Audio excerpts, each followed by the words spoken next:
Buongiorno, ben trovati alla rassegna stampa di oggi, mercoledì 6 maggio. Partiamo dando un'occhiata ai giornali nazionali, apertura quasi omogenea per tutte le prime pagine, dedicata allo scontro fra Trump, al nuovo scontro fra Trump e il Papa, con il duro attacco e la replica del pontefice, e poi la nuova puntata della saga Il giallo di Garlasco, con l'audizione delle sorelle K, le gemelle, che sono state sentite in qualità di testimone, e poi fra le tante notizie anche quella dell'addio ad Alex Zanardi. Ma partiamo con Repubblica. Ecco, dicevamo, la notizia di apertura è: Trump alza lo scontro, il Papa replica, predico la pace. Il presidente, alla vigilia della visita di Rubio, che dovrebbe fare da mediatore, in realtà ha alzato i toni dicendo: Leone mette in pericolo i cattolici. Il pontefice replica: se mi vuole criticare dica la verità. Il segretario di Stato invece minimizza. E poi giù troviamo appunto il giallo di Garlasco. Sempio, il nuovo indagato entrato nell'inchiesta, tramite i suoi legali ha detto che non risponderà ai PM. Oggi sarà sentito in procura, ma con queste circostanze. Ieri invece interrogate le sorelle K. E poi, a proposito di gialli, c'è anche il Delitti della Uno Bianca. Il capo della banda degli anni '80, Savi, rivela il Rai protetti dai servizi. E poi qui a destra troviamo invece l'addio a Zanardi, un addio peraltro pieno di vita.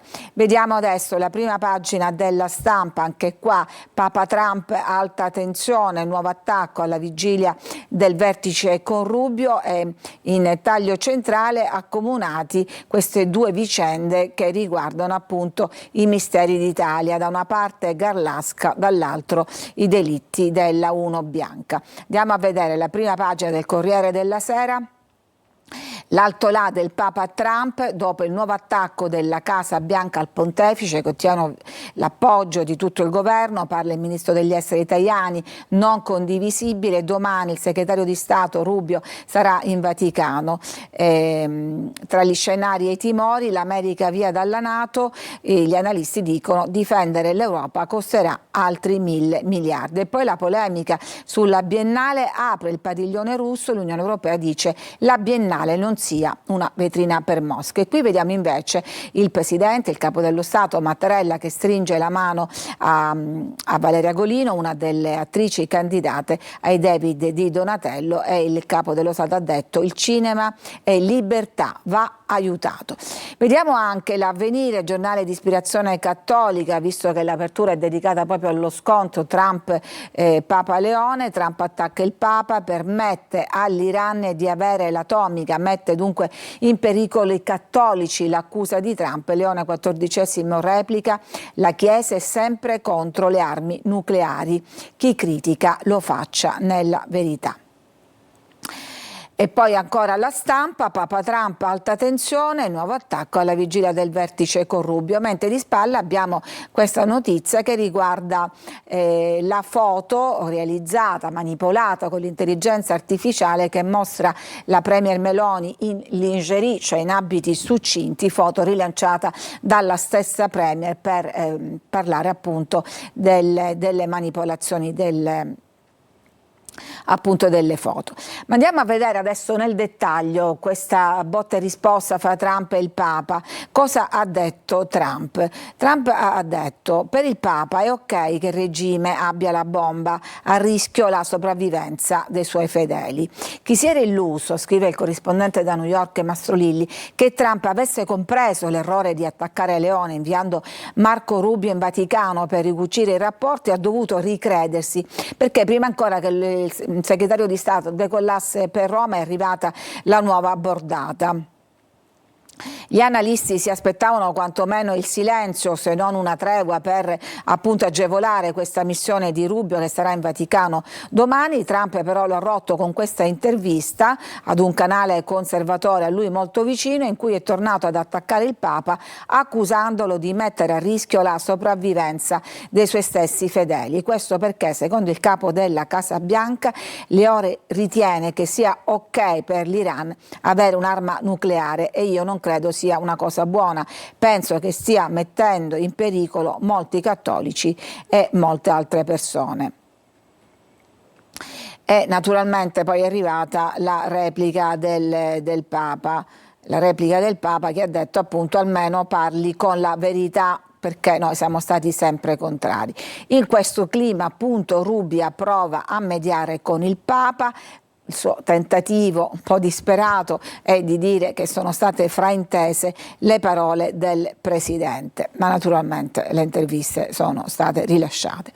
Meloni cerca la sponda di Rubio, cioè appunto del segretario di Stato, per realizzare una sorta di rete per contenere Donald Trump, il suo ex amico, che anche con lei ha rotto bruscamente i rapporti dopo appunto la difesa d'ufficio della Meloni al Papa. Venerdì ci sarà il faccia a faccia, la Premier chiederà spiegazioni tra l'altro sull'ipotesi di disimpegno USA dalle basi in Italia, fra cui ricordiamoci anche Sigonella proprio alle periferie di Catania. Il segretario di Stato dice Roma utile sul Libano, il governo dall'altra difende il Papa come naturale. Nel frattempo continua diciamo, lo scenario in Iran, la guerra in Iran che vede con la contrapposizione più forte nel Golfo di Hormuz, le navi USA nello stretto sono pronte a colpire, aveva detto Trump, ma poi arriva lo stop. La Casa Bianca tra minacce e aperture, nella notte sospeso il Project Freedom, cioè questo tentativo di forzare appunto il passaggio.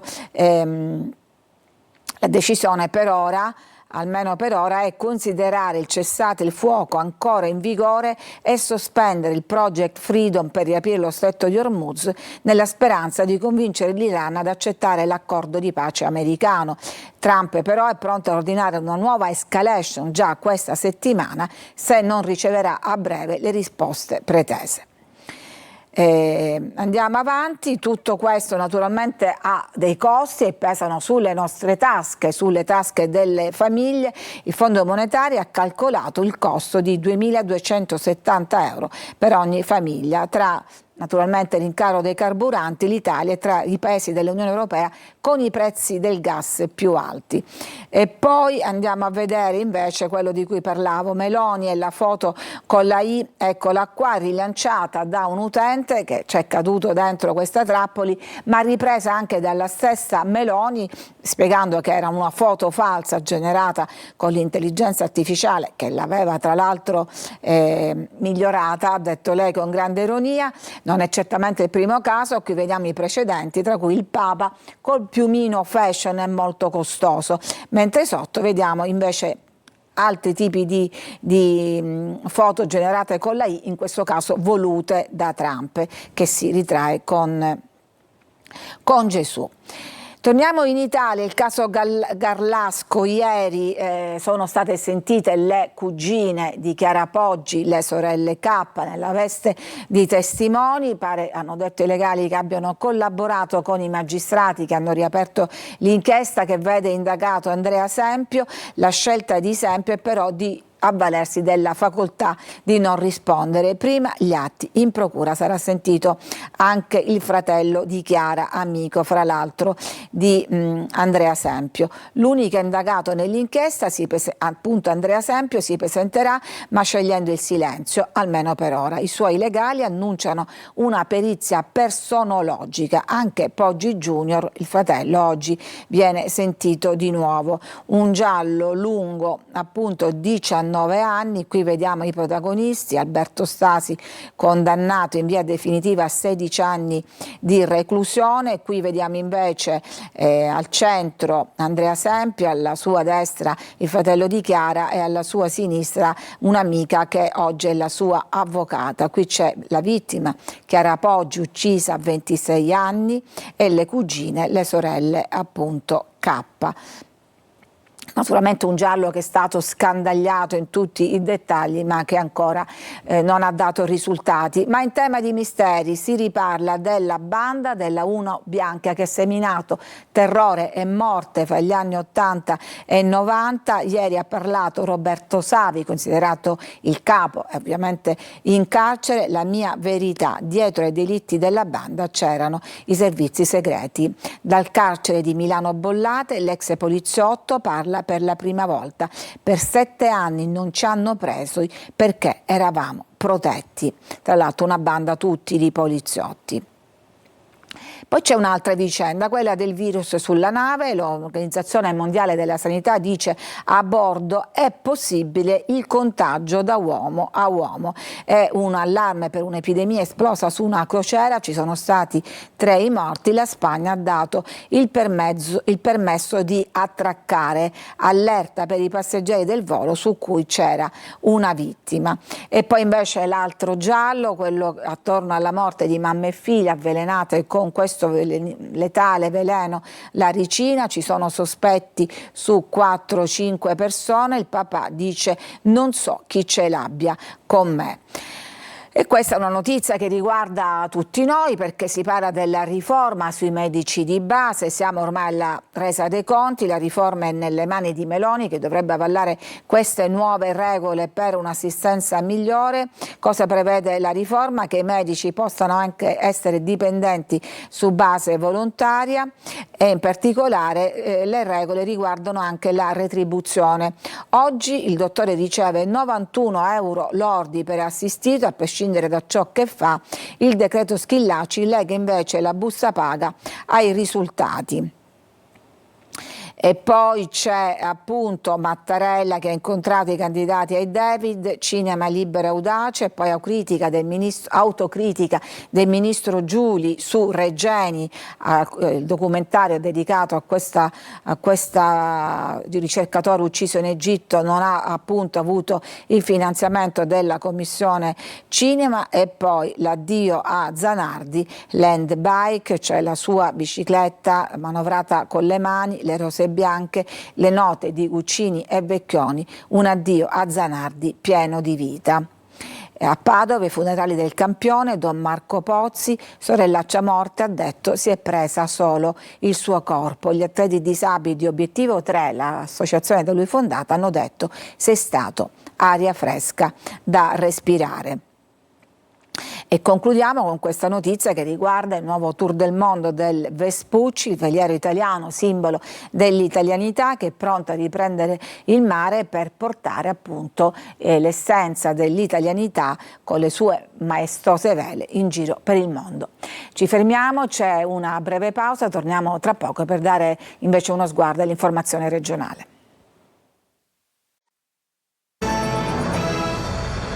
Bentrovati alla seconda parte della rassegna stampa di oggi, mercoledì 6 maggio, la parte dedicata all'informazione regionale. Partiamo dunque dal sito Sicilia Web, che come ultima ora ci dice di questa fuga dei pregiudicati difesi dai residenti in un quartiere di Catania. La polizia ha diffuso anche un video con riprese dall'elicottero, insomma un po' una scena di quelle che siamo soliti vedere nei film americani dall'alto. A bordo di 2 moto non hanno rispettato l'arte della polizia, dandosi alla fuga. Protagonisti 2 pregiudicati catanesi che sono stati arrestati dopo un inseguimento ad alta velocità tra le strade di San Cristoforo. In particolare l'inseguimento è iniziato nei pressi del Faro Biscaro su 2 moto da enduro prive di targa.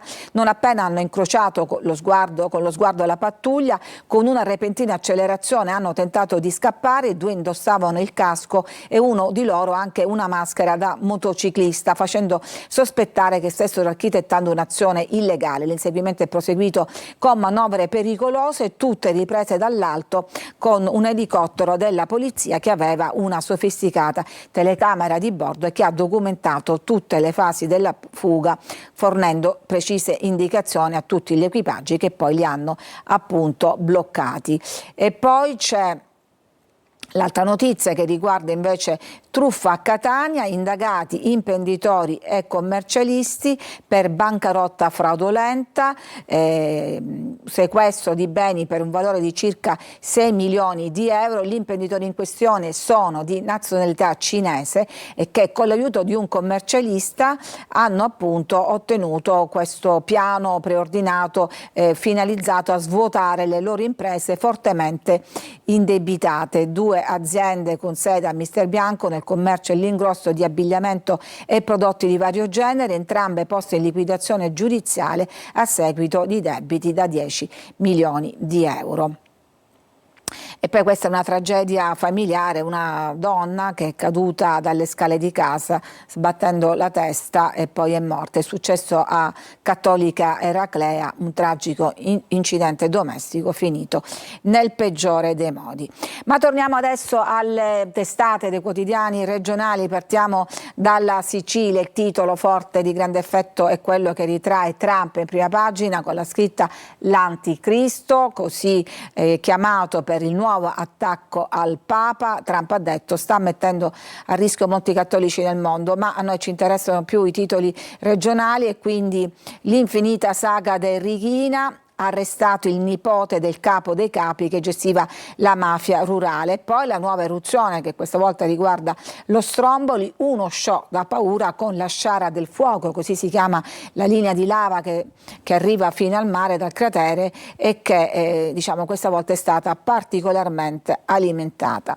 Repubblica Palermo dedica invece l'apertura a questa inchiesta dedicata alla inaugurazione dei nuovi ospedali, una inaugurazione parziale ma che serve a non perdere i fondi del PNRR, una sorta di escamotage della regione per salvare i fondi. Si punta appunto ad un'attivazione parziale. Poi c'è un'analisi su questa banda dei Kalashnikov che è entrata in azione e lo vedremo meglio nel dettaglio, ma intanto vediamo il giornale di Sicilia. Anche qui il nipote di Rina in prima pagina era il boss di Corleone. Andiamo a vedere appunto questa analisi che fa Francesco Viviano e che diciamo paragona la mafia delle campagne con quella di città. In città nuovi affari, clima da Far West, diciamo negli altri comuni, nelle famiglie rurali, equilibri immutati. La mafia che cambia pelle e resta violenta, ma nei paesi comandano ancora i vecchi boss.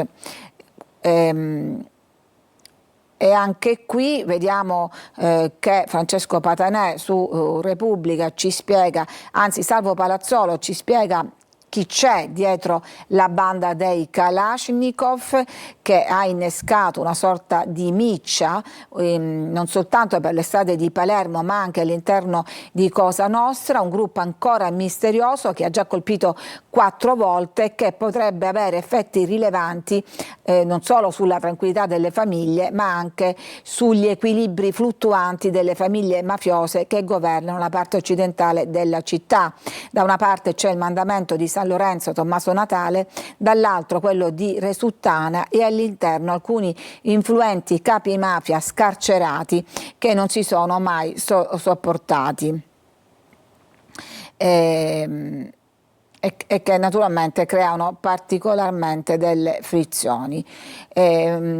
Momenti diciamo di tensione anche a Gela, città violenta e insicura, ma dallo Stato arrivano risposte incoraggianti. C'è stata una raffica di furti e di spaccate, quelle rapine fatte diciamo infrangendo con un mezzo le vetrine degli esercizi commerciali, ma i titolari reagiscono, cade l'omertà e le forze dell'ordine riescono in pochi giorni a mettere le mani sugli autori. E infatti, scrive appunto la Sicilia, non manca la risposta dello Stato che riesce ad assicurare alla giustizia vari autori di questi episodi in tempi rapidissimi. 9 giorni ha impiegato la polizia per identificare i 2 autori di una violenta rapina ad un agente di gioielli di Grotte, questo per fare soltanto un esempio. Sono stati identificati grazie alle telecamere di videosorveglianza, ma quello che è più importante, grazie anche alle testimonianze di alcuni cittadini che transitando sul luogo hanno cercato di aiutare la vittima. Stavolta insomma non c'è stata omertà e questo è sicuramente da segnalare. E poi dicevamo questa apertura a metà, un PNRR in stile siciliano, scrive Repubblica, l'escamotage della regione per non perdere gli 8 800 milioni del PNRR. Nei giorni scorsi le riunioni dell'ex assessore Faraona con i manager, impossibile far funzionare al 100% le opere in cantiere e quindi l'escamotage è un'attivazione parziale per dimostrare almeno di aver rispettato la tempistica dettata dall'Europa e scongiurare il rischio di perdere l'intero finanziamento da oltre appunto 800 milioni di euro. Parliamo, pensate, di 146 case di comunità, queste nuove strutture che offrono cure primarie e servono ad evitare gli intasamenti dei pronto soccorsi, e 39 ospedali di comunità che sono strutture di ricovero territoriale per pazienti che necessitano di cure a bassa intensità, spesso dimessi da ospedali specialistici. Insomma, tutto un sistema ospedaliero a cui dovremmo fare l'abitudine. In questa apertura parziale c'entra pure questa scena quasi da Truman Show, quello del reality in cui era tutto finto. Perché scrive Repubblica, 3 infermieri sono stati assunti ma solo per il taglio del nastro, poi sono stati trasferiti in altre zone. Veniamo adesso qua a questo scandalo del dissalatore di Porto Empedocle. Lo spreco diventa definitivo, il ricorso degli ambientalisti, costato 30 milioni, ne abbiamo parlato più volte di questa attivazione, realizzato sulla spiaggia di Marinella, ora è fermo, ma per decreto non è più un impianto provvisorio, è uno dei tanti scandali.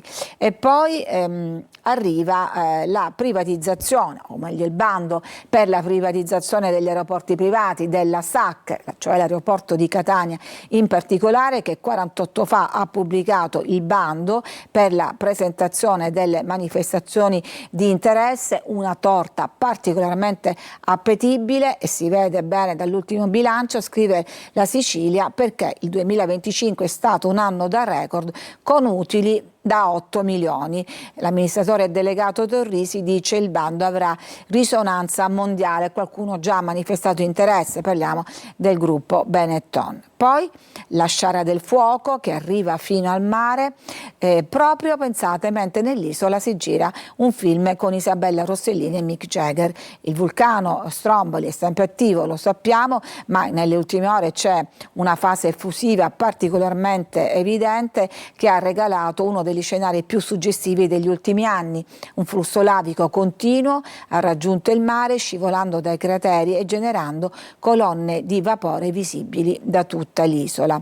Residenti, turisti e troupe, questa troupe in cui c'è anche Isabella Rossellini, figlia del grande Roberto, il regista che nel 50 girò Stromboli, terra di Dio, con protagonista Ingrid Bergman. I due si innamorarono proprio sull'isola e Isabella Rossellini è proprio la figlia di questo amore.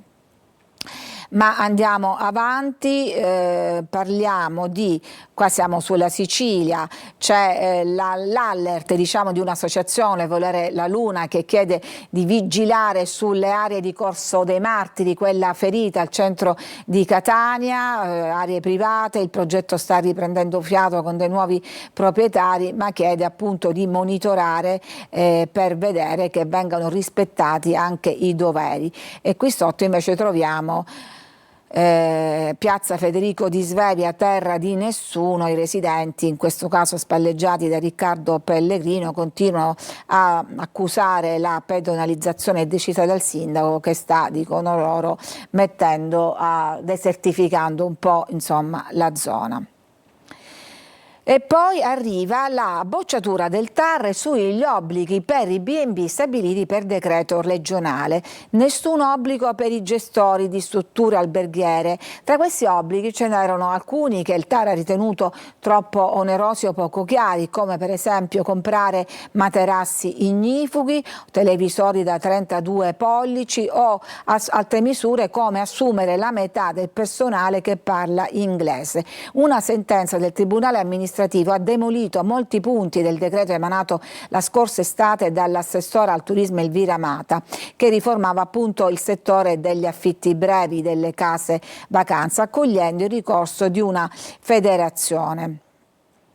E così, ad esempio, la sentenza del giudice ha annullato l'obbligo di dotare, lo dicevamo, le strutture di materassi ignifughi, di avere il 50% del personale in lingua inglese, l'imposizione di dotare le unità abitative di almeno un televisore da 32 pollici o l'obbligo di presentare una copia del regolamento condominiale e un'attestazione dell'amministratore sulle cause pendenti, quello che si fa quando si acquista un appartamento, o ancora l'obbligo di dotare la struttura di un defibrillatore, o ancora la facoltà attribuita all'assessorato di scegliere il nome della struttura da una rosa di 3, insomma tutto azzerato.